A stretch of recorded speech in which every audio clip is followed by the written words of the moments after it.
I mean, I've been at the FA 11 years now and played since I was, for the past sort of 15 years before I sort of finished playing, and it's grown massively. I think, especially over the last, like you say, the last 5 years. I think the investment's got bigger. Obviously, the fan base has got bigger.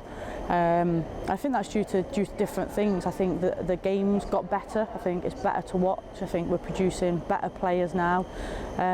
So yeah, I think on a whole, the women's games move massively, and things like the Euros and the World Cup, they help with that, especially in terms of attraction to the women's game. What more do you think can be done in terms of bringing in people and showcasing the talent that does exist in women's football? I think the fan base is always going to be the tough one. Of when you play it, how do you attract a fan base to kind of, I suppose, come to games and buy into the women's game. I think investment's massive, whether that comes from the main club that you're attached to, but I also think your own sort of external sponsorship is massive. I don't think women's clubs can rely solely on the men's club supporting them. So yeah, I think that investment of that external partner and the companies is massive to drive the game forward. What are your ambitions for Derby in the long term? I think long term, I think we've got to be striving to play at the highest level we can.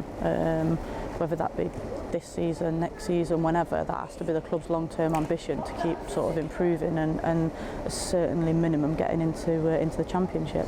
And how do you feel the support from the main club as well as the surrounding? I know that the club has got this big one-club commitment to bring the men's, women's and the community trust all together. Yeah. So how do you think that relationship's really come on over the last few years? Massively. I mean, been involved with the club when we literally had nothing to do with the men. But I think over the last couple of years, it's improved massively. We very much sort of feel a part of it, hence why we sort of train here and some of the other perks and stuff that we get. And it's not all about finance, it's not all about them sort of writing a cheque and giving you money. It's about the other stuff that doesn't cost them anything but really supports and helps us moving forwards. Hopefully that'll just keep growing and growing. And what challenges do you think there are for Derby to overcome in terms of not just bringing in that investment and gaining support from the main club, but just going forward genuinely? What challenges? What challenges?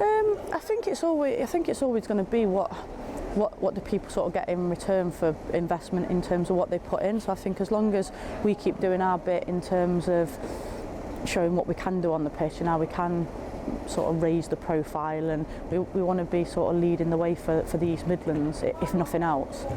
But that is obviously competing with bigger clubs that are like Leicester, that are obviously in the same league as us. So I think as long as we keep doing what we're doing on the pitch, then I suppose you have to let everything else take care of itself.